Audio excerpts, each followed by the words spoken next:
This is the Voices of Herriman podcast, the podcast that amplifies the voices of our community. Nestled here in the heart of Herriman, where everyone has a story.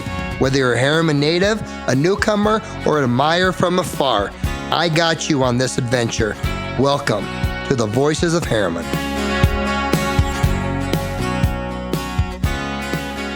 Welcome to Voices of Herriman. I'm your host, Kevin Allred.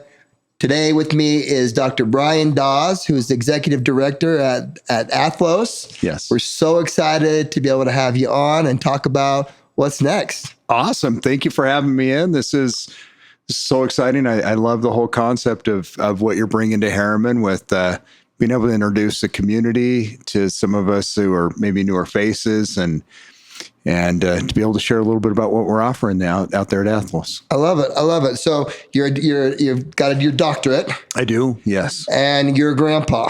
I am. So tell me, which is your favorite? Would you rather be called Dr. Dawes or Grandpa? Oh, Bumpa. Hands down, absolutely. I like Bumpa. He, our oldest grandson, like any old kid or little kid, pronunciation. They say it the way they hear it and the way they think it should be. And so my wife is Taha and I'm Bumpa, and life is great. I love that. Yeah. So you've been teaching in the teaching industry for 27 years. Yes. Why did you get into teaching? Wow. Great question. Just loved it. I started out, one of my first jobs was teaching at a Cub Scout day camp. And I just loved being able to teach Indian folklore, being able to just see whether we were doing archery, whether we were doing something more academic. It just was fun to connect. And so as I went through educational experiences, I also recognized that being a teen is tough. And we went through some hard times as a family. My father, as a teenager, I was diagnosed with some mental health issues, and so you're trying to navigate the difficulty of teenage development and learning who you are and what you're about. And you have difficulties at home, and school became my safe place where I could be involved with school activities before school, after school. And there were teachers there that just wrapped their arms around me and loved me and helped me to make it through the normal challenges of being a teenager, but also some of those other difficulties where, it may have been a little more challenging at home, and felt like it's something I'm good at. I love being with the youth and being able to choose that as a career and get paid to share and be a part of their lives has been awesome.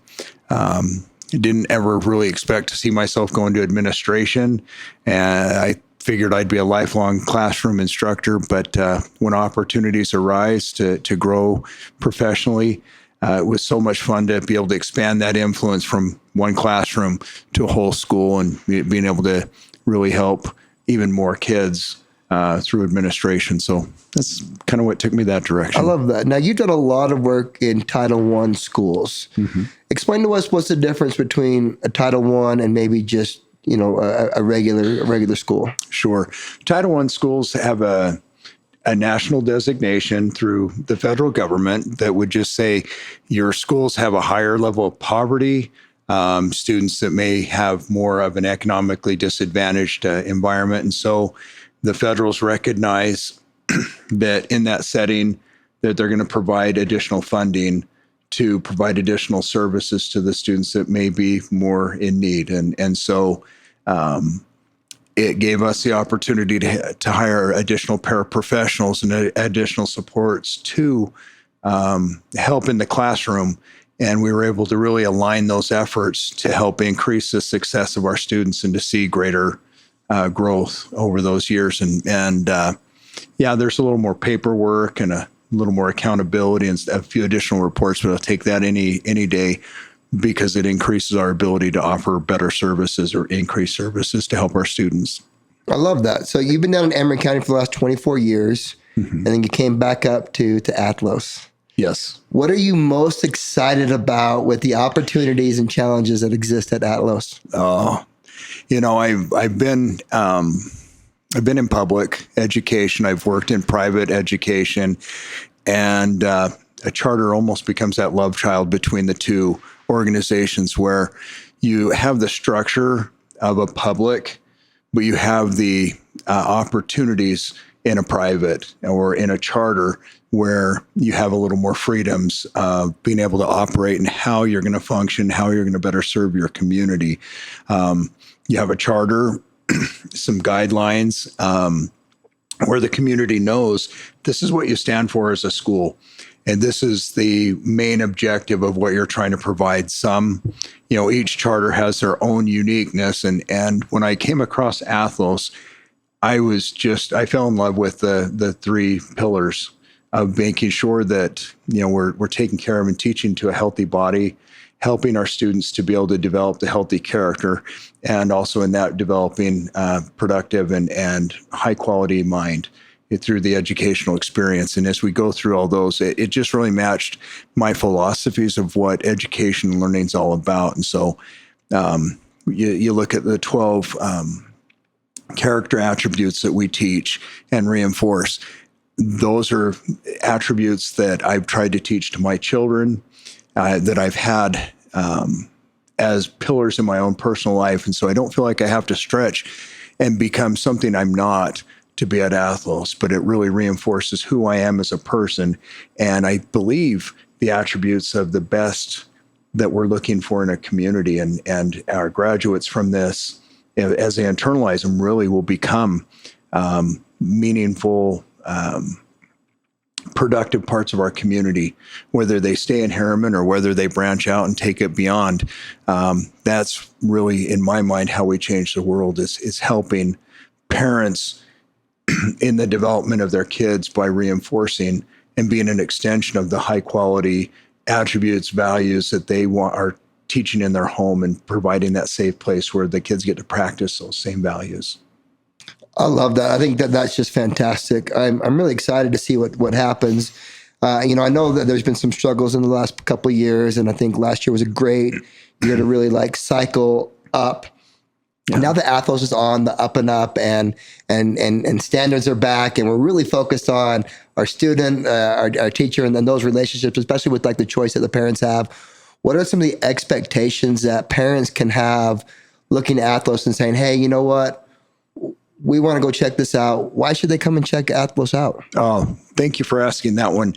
I think education has taken really been under transformation, and COVID really, that whole school shutdown, the experiences, it really showed some of the challenges that are out there in education. And it really, even as a professional, it kind of shook my own understanding of what education is the pattern and the direction that public education, or just even education in general, is this a pathway that I can still be happy to embrace as a career path? And in really looking at the trends from a national level or local levels, it was really reassuring to be able to see that indeed the whole draw that brought me into this as a profession is still available, and that the opportunities can still be found in an environment where parents can trust the education.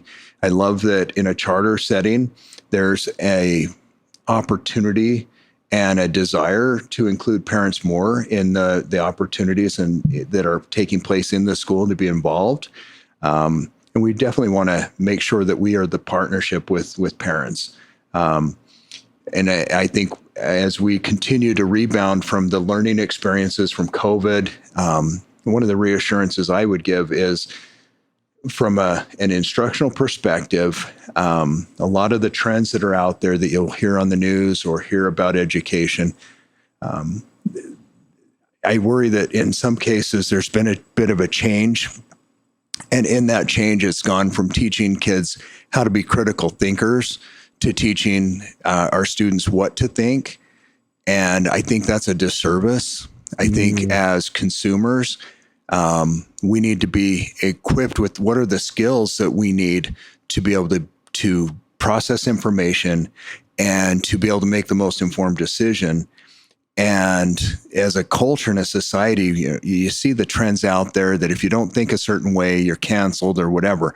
But at Athlos Academy, we will be continuing to use classical education models using the traditional curriculums that, again, give you that opportunity in our students to become critical thinkers, critical consumers of information, so that they can then determine and compare it to, does this match up with what my parents have been teaching? Does this match up with the values of my family, of my community? Or do I choose to go a different path? And we can only make those choices when we're informed. And so at what point do we start to teach our children that? I am so happy to be back in the elementary level with the littles, because that's where that eagerness and excitement of learning really blossoms. And we can either enhance that and build it, or we can crush it.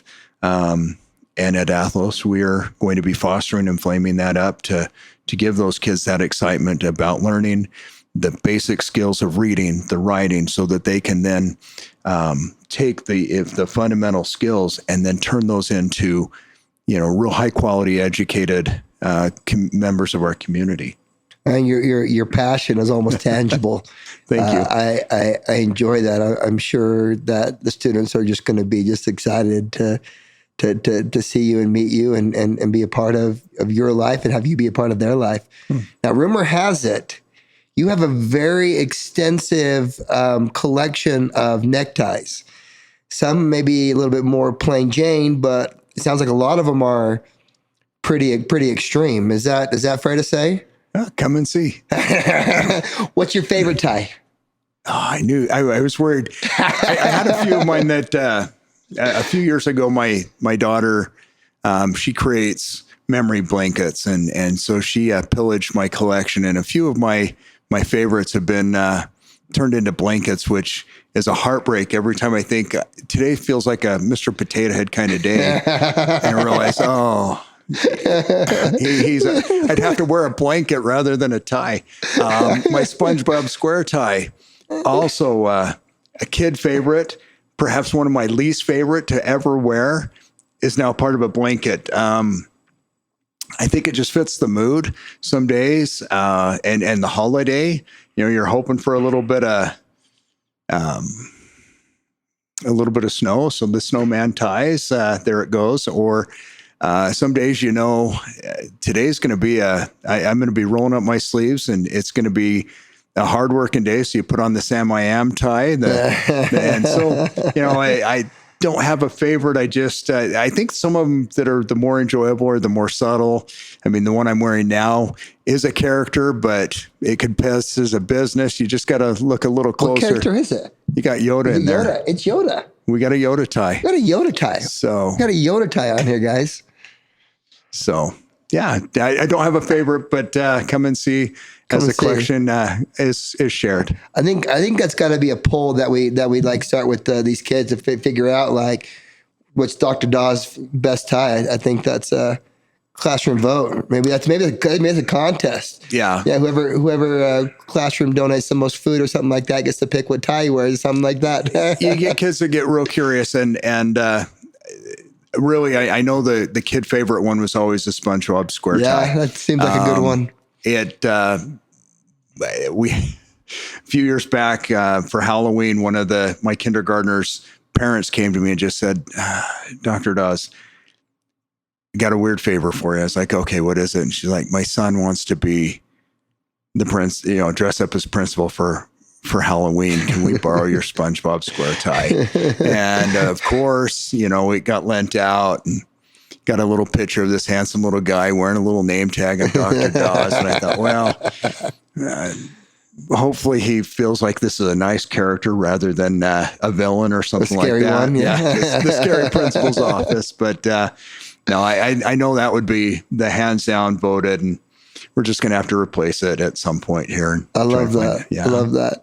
Now, one of the services that Athlos offers is the Principal Pantry. Yeah. Last year, actually, here we did a fundraiser, and we got The residents just showed up, and we got a freezer. We've got all those things going. What has progressed? What kind of help do we need with the principal's pantry over there? What kind of services are we offering over there now with that? It's still a new department for me to be able to wrap my head around, fair. but I know that it's continued throughout the summer, which it speaks highly for the service that it's providing. I know in previous schools I've worked with, we've lent support and done food fundraising to help fill up some of the local pantries of one of the elementaries downtown. I was so impressed to walk in and see all throughout the summer, the shelves were fully stocked. Is that because it wasn't super utilized this summer? I don't have the data on that, but I am really relieved and thrilled to be able to offer this service to the community.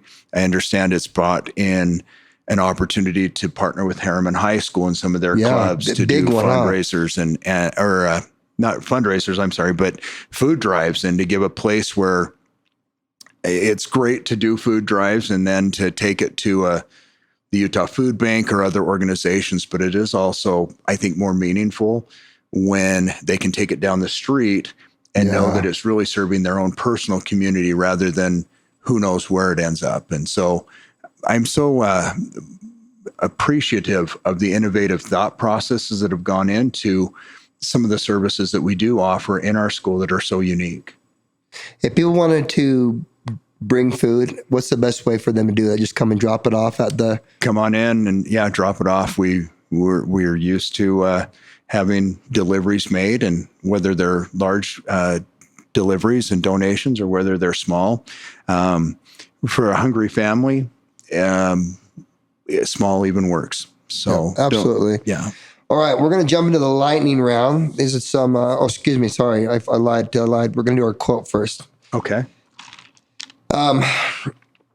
This is from John C. Maxwell. I love this quote. It says, "A leader is one who knows the way, goes the way, and shows the way." Now, this is something that seems to be very applicable in your life. It seems like you've lived some of these lives that these kids have gone through, some of these tougher situations. Sounds like you found education to be a great source of strength, and now that you're leading people through that. What does this quote mean to you? You warned me that you'd have a mystery quote, and John C. Maxwell's such an inspirational writer and all of that. As you were sharing it, the first thing that came to my mind is in quality teaching, we look to an I do, we do, you do model, where as a teacher, I'm going to do it for you. We're going to do it together so that we can create an opportunity for you to do it independent. And I think in leadership, it's the same expectation. My faculty, my staff can expect the professionalism, the professional courtesies, the public outreach that I am asking of them. They will see consistency.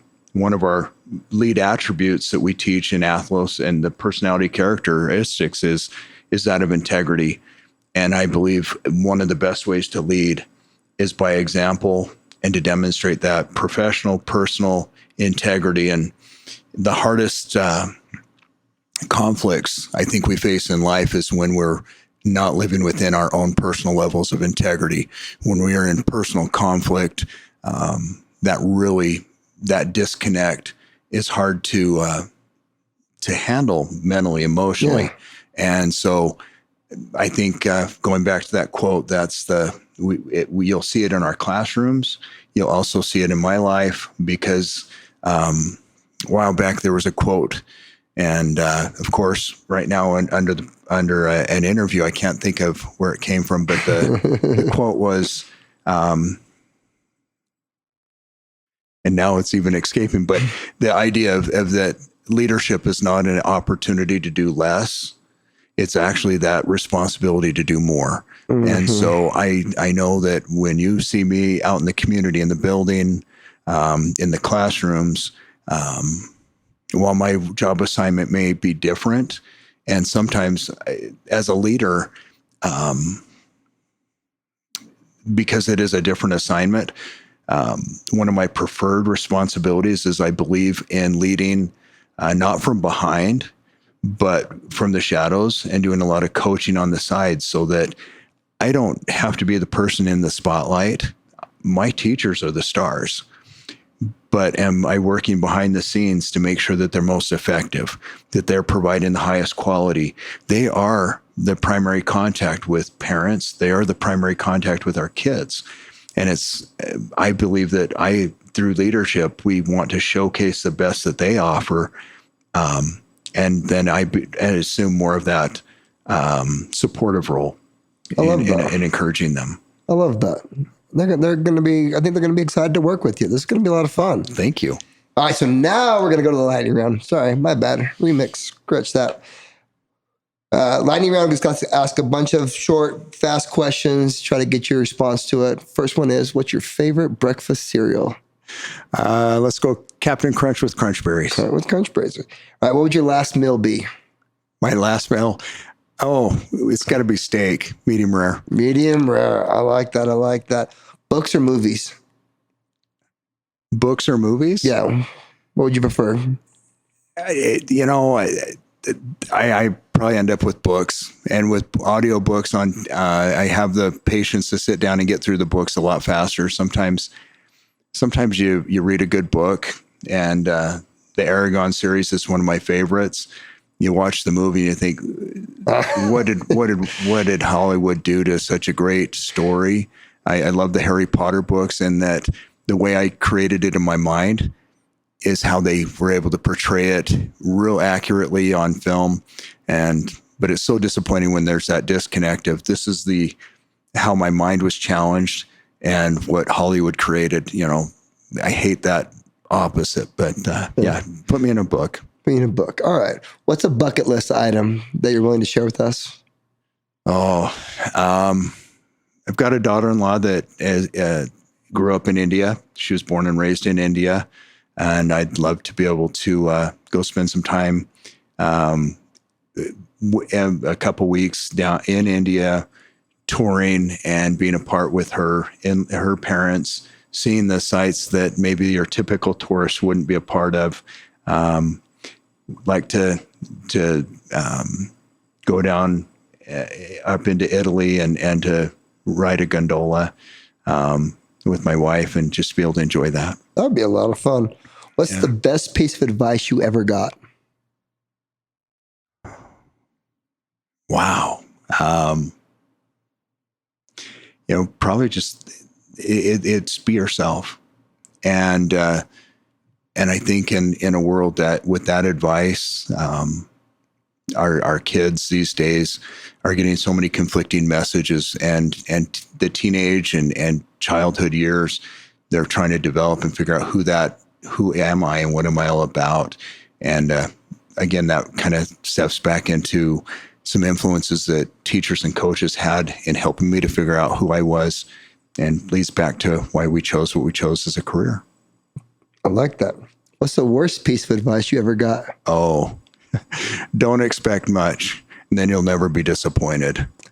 And pretty crappy advice. Terrible advice. Yeah, set your goals so low you're never disappointed. Are you kidding me? Let's reach for the stars. Even if you don't quite hit the stars, you might hit the moon or land in the tops of the trees. But if you only shoot for the tops of the trees, you're always going to end up in the mud. Very well said. What is your favorite failure? What failure have you had in your life that's best put you in the spot that you're in to be successful?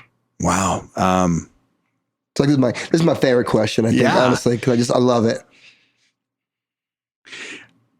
I've had disappointments, and I've had times where things haven't gone my way.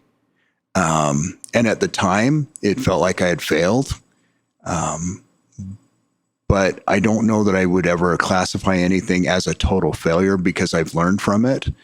I've become a better person. And honestly, if I had a chance to go back and rechange it so I had a different outcome, I think the learning experiences from it were so important in shaping who I am now. I would never trade those. So I can't give you a failure. I just have had a lot of learning experiences that came maybe from doing it the hard way. I love that. And that's what's great about that question is that failure is never really failure unless we let it be. Yeah. And, it's always an opportunity to grow, opportunity to learn. Yeah. All right, last question.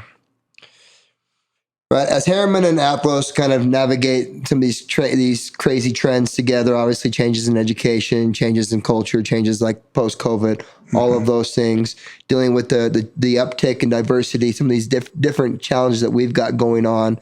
What are the things that Athlos and the city and the community must do to improve our surrounding area and grow together?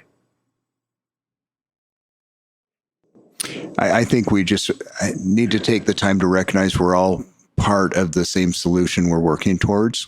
I am so impressed with Herriman as a city and as a community.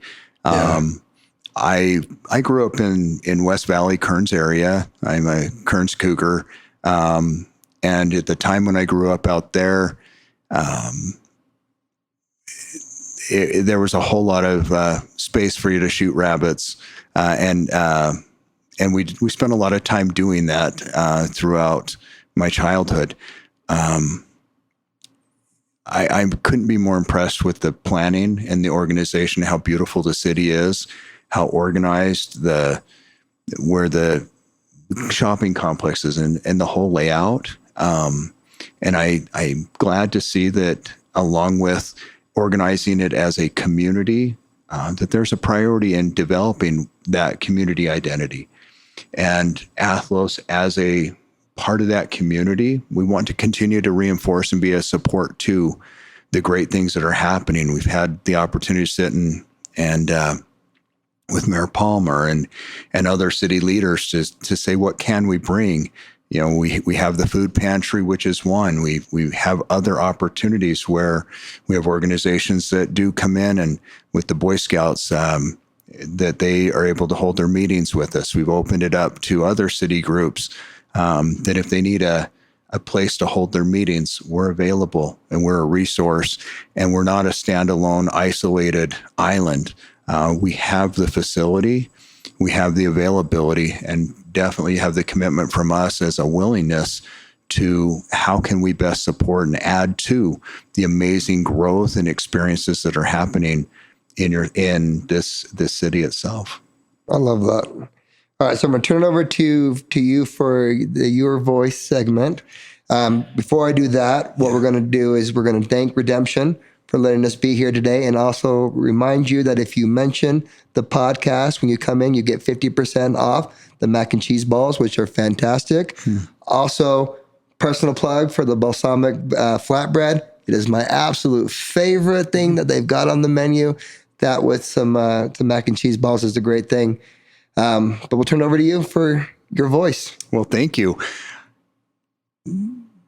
As an educator and as a dad, sometimes those two roles kind of conflict with each other. But what I've been able to do is as part of my leadership, I've added the dad role.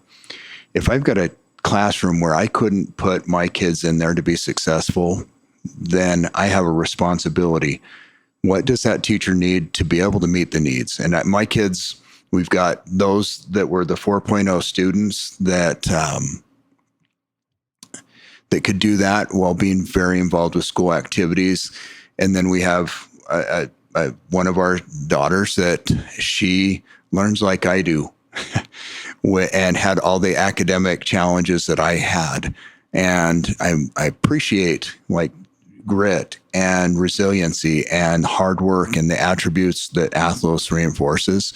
I'm grateful that my parents had taught me those at a young age so I could be successful and overcome. And my daughter was also able to do that. But you apply the dad standard to what is happening in a school setting and recognize that I feel like the big dad on campus, that I've got these many little babies that are all being trusted with to me and for their safety and for their education. And as parents, that trust that you exercise towards a school, I take that serious and I own that trust. I know that you are, as parents, looking hard to make the best, most informed decision. And that's something that I appreciate about the charter option, is it opens up the door for parents to make informed choices. Back in the day when I went through education, the one choice was the one school. And for good or for bad, and in my case, mostly good, it helped me to grow in and to develop the skills needed. Our world's changed. The priorities are different. The opportunities are different. And so I appreciate that as a community, we do offer the choice for parents to decide. If it isn't working in one setting, it's not a suck it up and deal with it. It's a what else is out there and what possibilities are available to make a difference in my kid. Because really that's the biggest responsibility we have in our community, is how do we work with our upcoming children, whether they're our own or our neighbor children or members of our community. How do we help them to carry on the legacy of growth and development, where what used to be a large farming community and a lot of desert and sagebrush turns into a thriving community as we continue to prepare and hand that off to the next generation. Are they ready for it?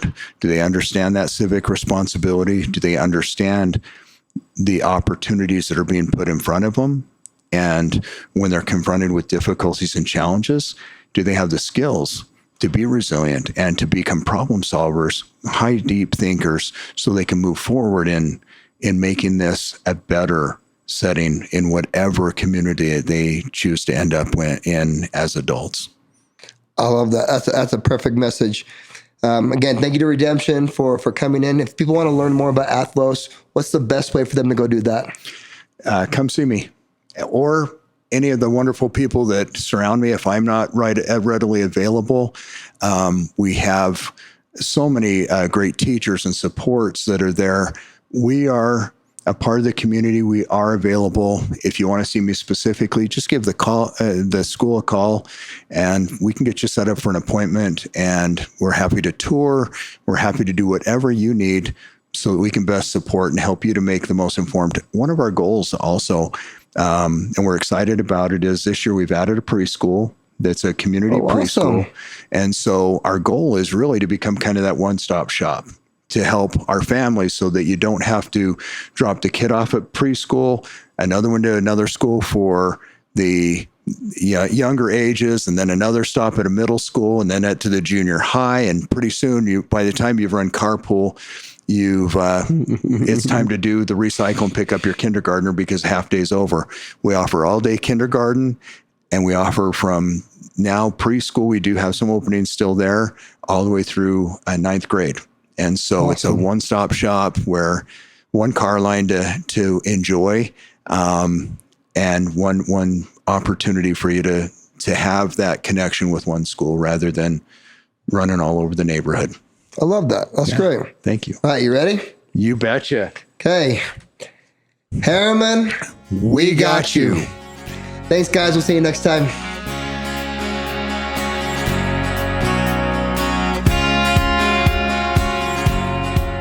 Thank you so much for being a part of the Voices of Herriman podcast. I hope you've been inspired, moved, and have connected with the stories and the passion shared by our community. As I wrap up this episode, remember, the journey does not end here. Keep exploring, keep sharing, and keep connecting. Together, we can create a vibrant, supportive, and thriving community. If you have a story to share, a suggestion for future episodes, or just want to say, hey, I'd love to hear from you, reach out on social media at Voices of Herriman and leave a review on your favorite podcast platform. Before we go, a heartfelt thank you to Mix at 6 Studios for producing and editing our podcast. Head over to mixat6studios.com to learn more about all the amazing services they offer. To the amazing individuals who have shared with me their stories and our fantastic listeners, you make Voices of Herriman a meaningful experience. Until next time, take care, stay connected, and remember, I got you.